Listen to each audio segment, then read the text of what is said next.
Okay, good evening, everybody. My name is David Hart, and I am the co-president of the Malden Rotary Club. And I just wanted to tell everybody, because I know that we have some non-Rotarians present on the call this evening, and I just wanted to give everybody a little update about what Rotary is. So Rotary is a global network of 1.2 million neighbors, friends, leaders, and problem solvers who see a world where people unite and take action to create lasting change across the globe in our communities and in ourselves.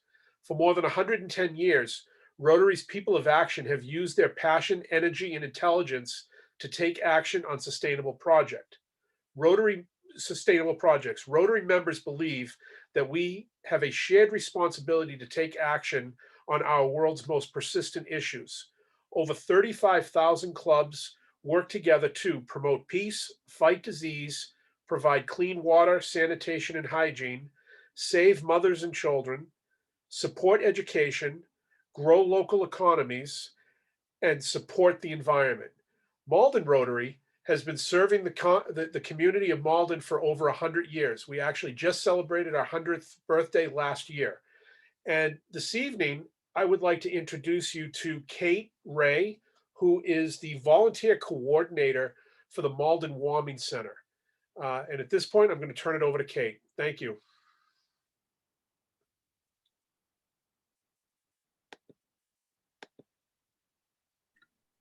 Thank you. So I am going to share my screen for the people who are joining us on the Zoom right now. Although I think I actually won't be able to do that, it looks like, because I am coming on as an attendee, but that's okay. I don't think we need it. So I'm the volunteer coordinator at the Malden Warming Center. And the Malden Warming Center, some of you may have heard of. It is a place for people in our community who don't have somewhere warm to go during the winter to come and stay during the night, during the evening and the night. We're not a homeless shelter. And the reason that we're not a shelter is that we're not right now able to supply things like beds.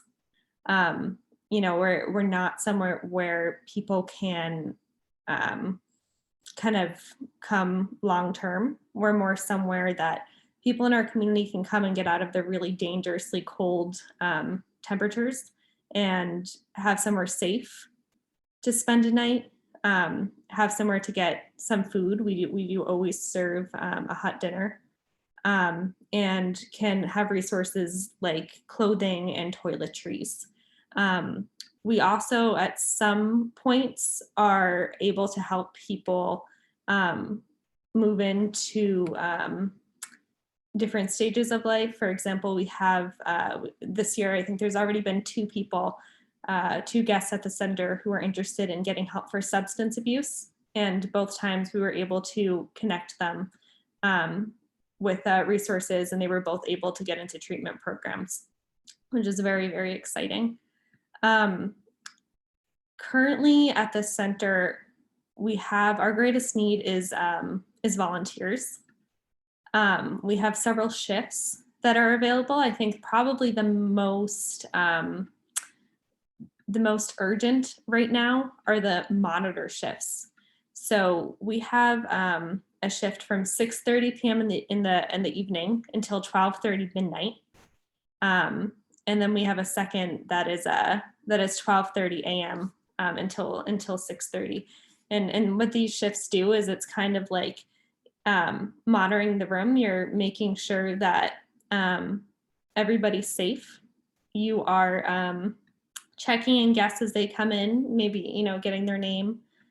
Because of COVID, we're taking temperatures and checking for symptoms, and helping them get acclimated, making sure that they have what they need, letting them know that, you know, we have a dinner ready for them, that we have a room of clothes available if needed, and just kind of being present and just kind of making sure that everything is going smoothly, that everyone has what they need. You know, there are nights where, to be honest with you, I come in and I can read a book half of the night. And there are nights when, you know, things are busy and kind of exciting, and that downtime isn't as possible. It's kind of a toss-up. We also have other shifts that are a little less intensive. We have a clothing monitor shift from 7 o'clock to 10 o'clock in the evenings. And the clothing monitor remains in the storage room where we keep all of our donated items, and is there to assist guests in getting what they need. So a guest might come up and say, hey, I need a toothbrush and toothpaste. And the clothing monitor would go and make sure that the toiletries or the clothes that the guest needs is offered to them, while simultaneously making sure that things kind of stay organized in the room, and that everyone can have a fair share of items. We have a kitchen assistant shift, which we have a great need for right now, which is just 6:30 p.m. to 8:30 p.m. And that's just assisting in the kitchen. We already have somebody who's in charge of getting all of the ingredients and deciding what we're eating. And actually, one of those people is a restaurant manager who has decades of experience in the kitchen. So we are able to have restaurant quality meals several nights out of the week, which is just phenomenal. Volunteers are welcome to take part in the meals as well, which I do fairly often. We also have a breakfast assistant shift, so that's someone to come in from 5 in the morning until 6:30 in the morning. It's a great kind of way to start your day. And that person assists with getting breakfast out. We're very lucky that Honeydew Donuts on Eastern Ave in Malden, right next to the center, gives us all of their leftover donuts and pastries and bagels at the end of the day. So we always have plenty of coffee and food available that way. So the breakfast shift would help with breakfast and also just help getting people out in the morning, which can be a challenge because of course people are exhausted, and not everybody wants to get up right at 6 o'clock in the morning, but we always make do. And the final shift is the transportation shift. On Mondays and Wednesdays only, we need someone for about 2 hours from 6:50 to 9 p.m. To assist with transportation.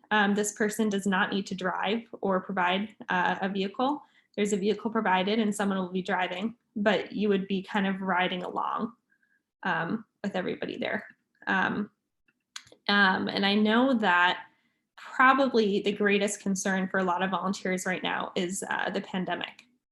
And we have worked very closely with the Malden, I'm forgetting their name, the Health Association, on making sure that everything that we do is in place to not only meet the standards of what needs to be done for us to be open, but to actually really keep people safe.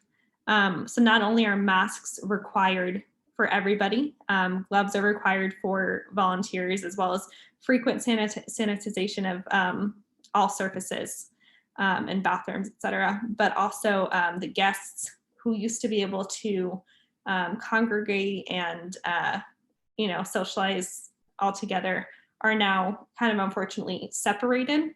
So each person has a cubicle made up of plastic sheets around them that's about 6 feet long that they remain in for most of the night, unless they need, of course, to go and pick up their dinner from the kitchen, at which point an announcement will be made and people come up one at a time for their food and go back to their cubes. And guests remain in those cubes, like I said, unless they need to get up for something, and at which point they need to be wearing a mask.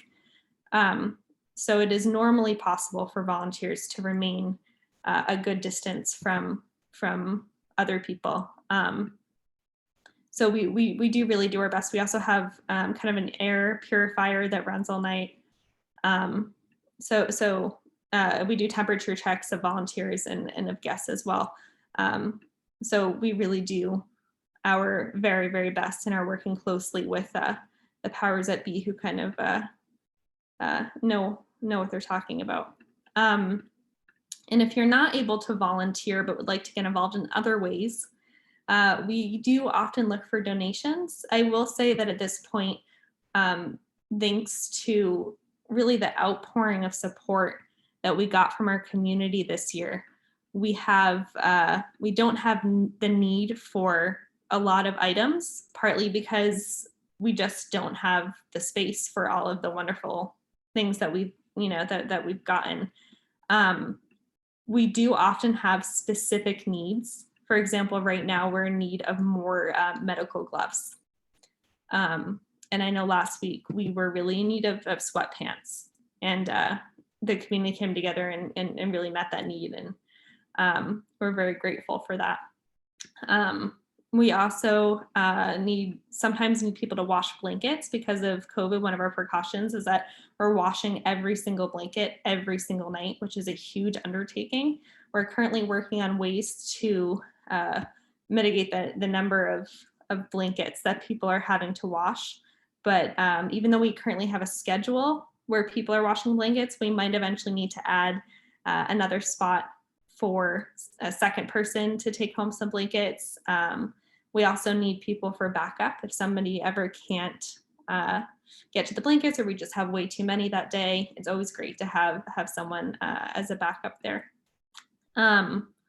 So in order to start volunteering, it's very easy. In years past, we have required an in-person training session before volunteering, which was really a barrier for a lot of people who couldn't make the session but wanted to volunteer. This year, because everything's been on Zoom, we did all of the trainings on Zoom, and we actually recorded one of the trainings. So if you were interested in volunteering, you can send me your email address, and I will make sure that you receive a link of the training. It's about 2 hours long. It probably answers most of your questions and gives you a good idea of our COVID precautions, of what a volunteer would be doing on every shift, and different precautions we have to keep everybody safe. So in addition to the 2-hour training, all you would need to do is send in a query form and send in a photo of your ID. And once we have these things, and those are processed, which takes usually only a day or two, it's a very quick process, you can start volunteering right away. And I will get you a link to the place where you can sign up for shifts, or you can always feel free to email me or text me or call me, and I will get you signed up for whichever shifts you are interested in. So I think that's all I have. And I'm wondering, David, is it okay if we take questions?